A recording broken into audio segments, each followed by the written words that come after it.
Welcome to another deep dive into the world of numismatics, where ordinary pocket change turns into extraordinary auction treasure.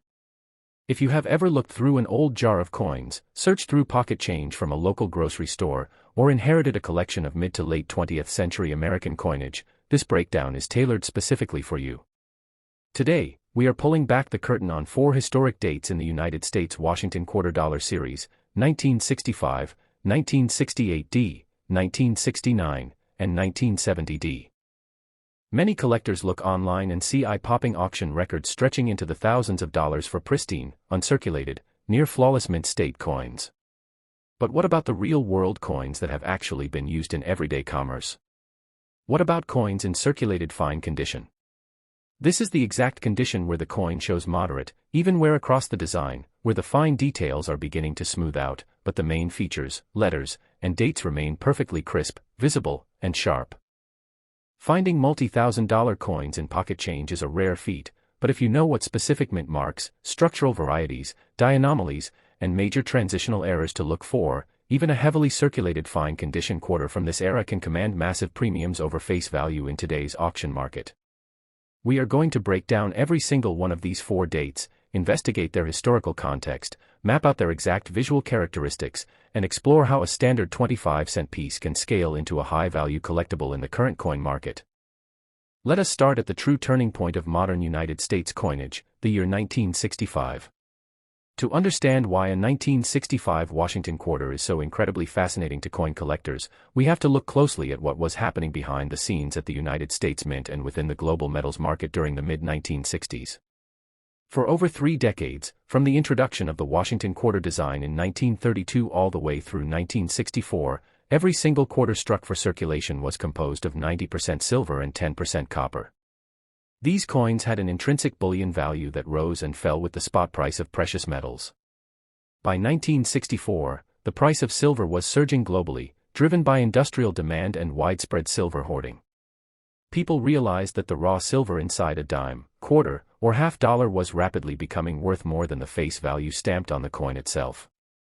Silver coins were vanishing from circulation at an alarming rate, causing a severe national coin shortage that threatened the daily American economy.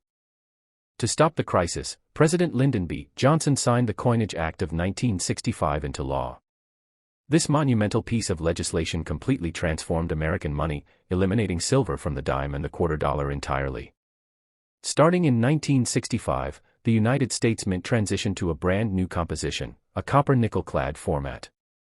This new clad sandwich consisted of an inner core of 100% pure copper, structurally bonded to outer layers made of an alloy containing 75% copper and 25% nickel. A standard 1964 silver quarter weighed exactly 6.25 grams, while the new 1965 copper-nickel-clad quarter weighed significantly less, coming in at exactly 5.67 grams. Because the main goal of the United States Mint in 1965 was to stamp out billions of new coins as fast as possible to fill the massive void left by missing silver coins, they made several operational changes. First, to discourage collectors from saving the coins, they completely omitted mint marks from all 1965 coinage.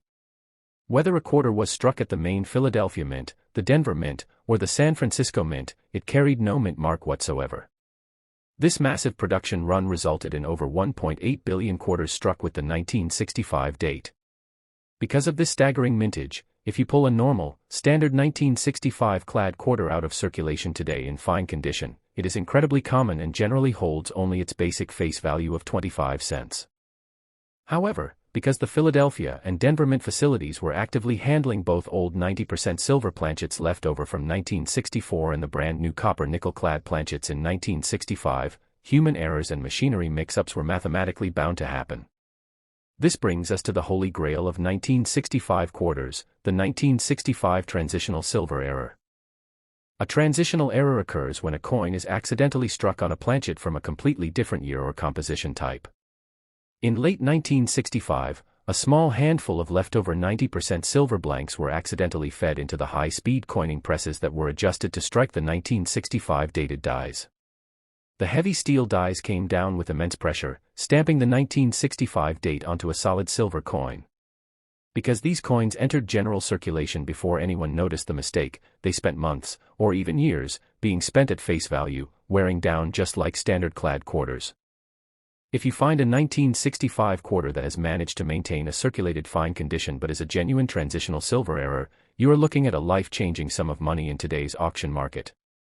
Even in well-traveled, circulated conditions like fine 12 or fine 15, where George Washington's hair details are smoothed down and the eagle's breast feathers on the reverse are worn away, a certified authentic 1965 silver quarter error routinely commands between $3,000 and $5,000 at modern auctions. If the coin displays slightly less wear, edging into the higher tiers of circulated grades like very fine or extra fine, those auction prices quickly accelerate past $9,000.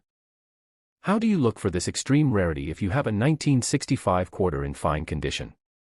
You cannot rely purely on the design details, because both the clad and silver versions were struck using the exact same obverse and reverse master dies. Instead, you must look directly at the coin's edge and test its physical mass. When you turn a standard clad 1965 quarter on its side, you will see a clear, distinct copper stripe running through the center of the reeded edge, sandwiched between the silver-colored nickel layers. If you turn a 1965 transitional silver error quarter on its side, the edge will be a completely solid, uniform silver color with absolutely no copper stripe visible. To confirm the find beyond any doubt, you must use a high-precision digital scale. A standard, legal-clad quarter from 1965 will weigh right around 5.67 grams. If you place your 1965 quarter on the scale and it registers a significantly heavier weight of approximately 6.25 grams, you have found a genuine 90% silver transitional error. Another simple, non-destructive test is a sound test, often called the ring test. When tapped gently against a hard surface, a copper nickel-clad coin produces a dull, short click, whereas a 90% silver coin produces a distinct, high-pitched, melodic ring that sustains for a couple of seconds. Beyond the famous silver transitional error, collectors hunting through 1965 quarters in fine condition should keep a sharp eye out for prominent die structural variations, such as double die errors. A double die error happens during the manufacturing of the coin dies themselves, where a mismatch in alignment between the hub and the die blanks leaves a permanent, clear doubling of the design elements. On a 1965 Washington quarter, the major areas to inspect under strong magnification include the phrases, "In God We Trust," and "Liberty" on the front of the coin, as well as the numbers in the 1965 date.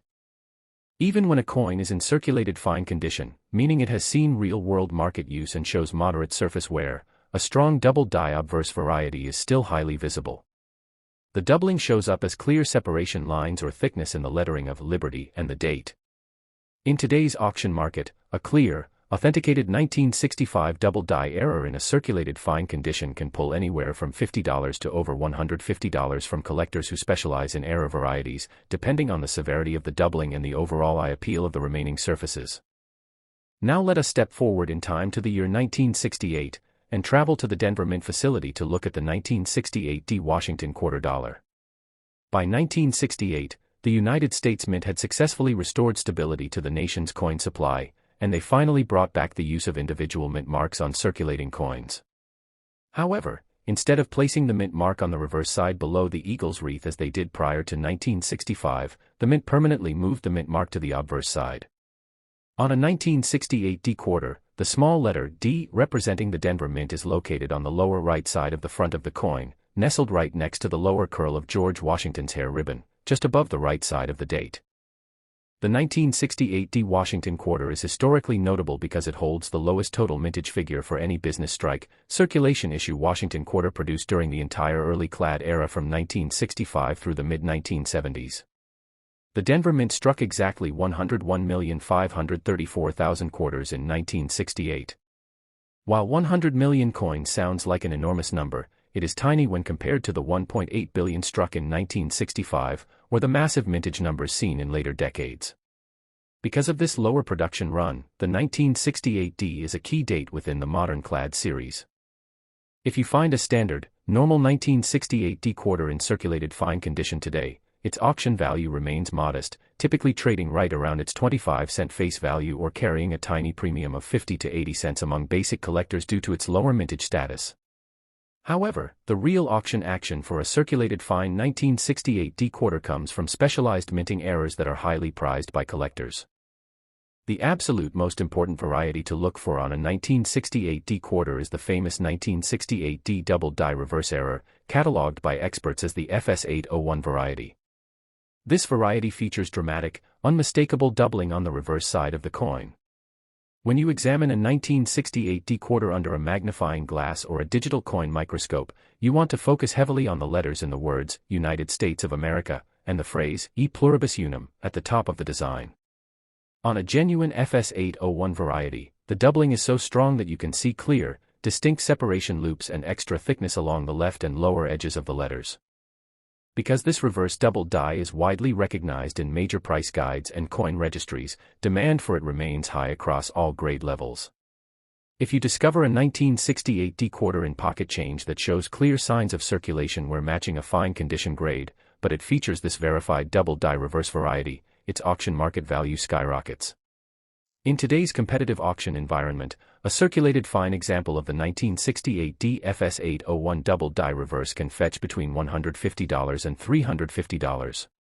If you have an uncirculated version, it can blast past $1,800, but finding a circulated copy in fine condition is a highly realistic win for everyday coin roll hunters. Another highly sought-after error category for the 1968D quarter involves planchet issues, specifically coins struck on wrong planchets. During operations at the Denver Mint, smaller dime blanks or 5-cent nickel blanks occasionally strayed into the quarter coining channels. If a 1968D quarter was mistakenly struck on a 10-cent dime planchet, the resulting coin will be much smaller than a normal quarter. The outer borders of the design and parts of the words Liberty and the date will be completely cut off, and the coin will weigh exactly 2.27 grams instead of the standard 5.67 grams. If it was struck on a nickel planchet, the coin will be slightly thicker, have a completely smooth edge with no reading, and weigh 5.0 grams. Even in a heavily circulated fine condition showing plenty of handling marks and surface scratches, an authenticated 1968D quarter struck on a wrong planchet can capture anywhere from $200 to $450 at auction due to its dramatic visual appeal and absolute rarity. Moving forward to our third date, we reach the year 1969. In 1969, the United States Mint split its production of quarters for general circulation between two main facilities, the Philadelphia Mint, which struck quarters with absolutely no mint mark, and the Denver Mint, which struck quarters carrying a small D mint mark on the obverse side. The Philadelphia Mint produced 176,212,000 quarters without a mint mark in 1969, while the Denver Mint produced a much larger run of 114,354,720 quarters with the D mint mark. Just like our previous dates, a standard, problem-free 1969 Philadelphia or 1969D quarter pulled straight out of general circulation in a worn fine condition is a very common coin, usually valued right at its basic face value of 25 cents. But don't let that common status fool you. The year 1969 is a golden era for fascinating, high-value mechanical and die variations that turn these seemingly ordinary coins into auction treasures. The most prominent variety to look for on a 1969 or 1969D quarter in fine condition is a double die obverse error. When examining a 1969 quarter, take a close look at the word Liberty on the left side of Washington's portrait and the phrase, "In God We Trust," under his chin. If you spot an example that features a clean, strong double die obverse, you will see a clear shelf-like appearance and extra width inside the letters. In a circulated fine condition, where the coin has spent time in cash registers and wallets, this doubling might show some minor flattening due to wear, but the overall distorted shape and extra thickness of the letters will stand out immediately under a 10x coin loop. An authenticated 1969 or 1969D quarter featuring a strong, clear double die obverse variety in circulated fine condition routinely sells for between $75 and $175 in today's auction market. Another major area of collector interest for 1969 quarters is the repunched mint mark variety, commonly abbreviated as an RPM error. In 1969, the individual mint marks were still punched into the working coin dies entirely by hand by mint employees using a steel punch and a mallet. If the worker hit the punch once, notice that the letter D was slightly out of position or too faint, and hit the punch a second time in a slightly adjusted position, it created a repunched mint mark variety. On a 1969D quarter with an RPM error, you will see a clear secondary image of the letter D sticking out from behind, below, or to the side of the main mint mark. Because these errors are small, they require careful inspection, but they are highly collectible. A 1969D repunched mint mark quarter in a circulated fine condition can carry an auction premium of $20 to $50, making it a very rewarding discovery for eagle-eyed collectors. Furthermore, the year 1969 is famous for spectacular striking errors, such as mated error pairs, clipped planchets, and dramatic off-center strikes. An off-center strike occurs when the coin blank is not properly aligned inside the coining chamber when the dies come together. This causes only a portion of the planchet to receive the design, leaving the rest of the coin as a completely blank, smooth piece of metal. If you find a 1969 quarter that is struck anywhere from 20% to 50% off-center, and the coin shows heavy circulation wear corresponding to a fine condition grade, it is still worth an incredible premium. Collectors love dramatic striking errors because they are instantly recognizable without a microscope. In today's auction market, a 1969 quarter with a clear date and a 30% to 50% off-center strike in circulated fine condition will easily sell for $100 to $250. Finally, let us explore our fourth and final date, the 1970D Washington quarter dollar. The year 1970 was a massive production year for the Denver Mint, with a huge total of 417,341,464 quarters struck carrying the D Mint mark on the obverse side. Because nearly 500 million of these coins were pumped into the American economy, finding a normal, standard 1970D quarter in a circulated fine condition is incredibly easy, and a basic example will only net you its face value of 25 cents. However, 1970D is legendary among coin collectors because it is home to one of the most famous, highly verified, and valuable error categories in the entire history of modern United States minting: quarters struck on wrong metal stock blanks. To fully understand this legendary error, we have to look at how the United States Mint creates the giant strips of metal that are fed into blanking machines to cut out coin planchets. The Mint handles massive sheets of thick copper nickel-clad metal specifically rolled to the exact thickness required for quarters. Right next to those machines, they also handle thinner strips of clad metal rolled out specifically to the thickness required for 10-cent dimes.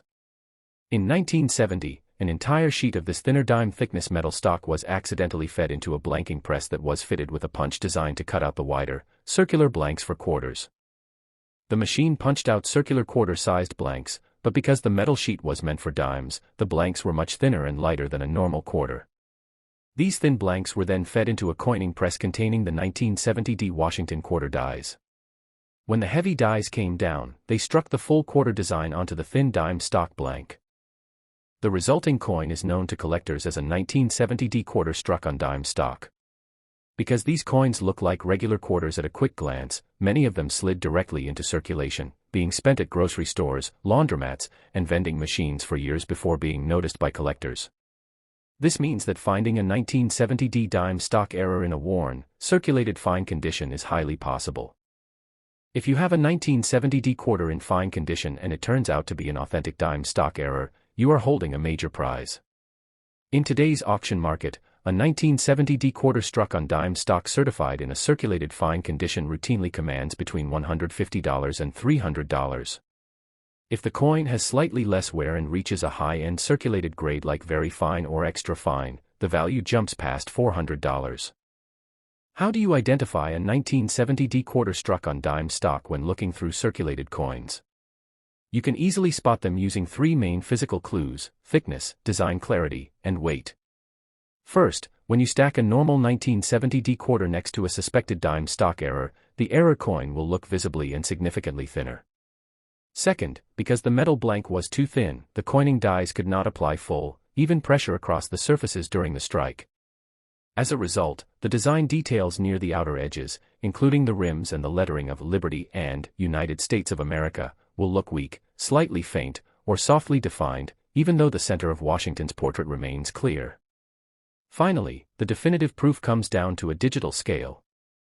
A normal 1970D quarter weighs exactly 5.67 grams. A genuine 1970D quarter struck on dime stock will weigh significantly less, tipping the scale at approximately 4.2 to 4.4 grams. But the excitement for the 1970D quarter does not stop at the dime stock error. The year 1970D also features two major die doubling errors that collectors actively fight over at auctions: the 1970D double die obverse, known by its professional catalog number FS101, and the 1970D double die reverse. The 1970D FS101 double die obverse features strong, distinct doubling on the front side of the coin. The doubling is most noticeable on the letters in the phrase, "In God We Trust," and across the numbers in the 1970 date.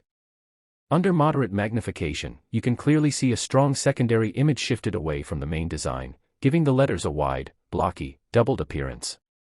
Even when a coin is in a circulated fine condition, where the high points of Washington's face show flattening from years of use, the deep separation lines in the lettering remain highly visible. An authenticated 1970D FS101 double die obverse error in circulated fine condition holds an impressive auction market value, regularly selling for between $75 and $150 depending on the exact state of preservation and surface cleanliness. On the opposite side of the coin, the 1970D double die reverse variety features clear doubling on the back of the quarter. To find this error, you want to inspect the letters in United States of America, and the word quarter dollar at the very bottom. A genuine 1970D double die reverse in circulated fine condition is highly sought after by variety collectors and can easily secure between $40 and $100 at auction. When you take a step back and look at all four of these incredible dates, 1965, 1968D, 1969, and 1970D, a clear and vital lesson emerges for every single coin hunter and enthusiast. Never judge a coin's potential value purely by how worn, scratched, or circulated it looks at a glance. While it is absolutely true that uncirculated, perfect mint state coins command top dollar from wealthy collectors, the high-value errors, transitional composition mistakes, and die varieties we have explored today break all the traditional rules. A 1965 quarter accidentally struck on a leftover 90% silver planchet, a 1968 D quarter featuring a dramatic double die reverse, a 1969 quarter struck significantly off-center, or a 1970 D quarter stamped onto thin dime stock metal all carry massive historic and financial value even after spending years circulating through the American economy. To turn your pocket change into real auction profits, you must change how you look at your coins. Don't just check the date and toss the coin into a jar. Get into the habit of turning every quarter on its side to inspect the edge for missing copper layers. Keep a reliable, inexpensive digital scale on your desk to verify weights down to the hundredth of a gram, allowing you to instantly spot lightweight dime stock errors or heavy silver transitionals. Finally, invest in a good 10x magnifying loupe or a basic digital coin microscope so you can examine the lettering of Liberty, In God We Trust, and the dates for any signs of die doubling or repunched mint marks. The coins are out there, hiding in plain sight inside bank rolls, coin jars, cash registers, and estate collections. By knowing exactly what visual triggers and physical measurements to look for, you can find these hidden treasures yourself. Grab your coins, start inspecting those dates, check those mint marks, and happy hunting.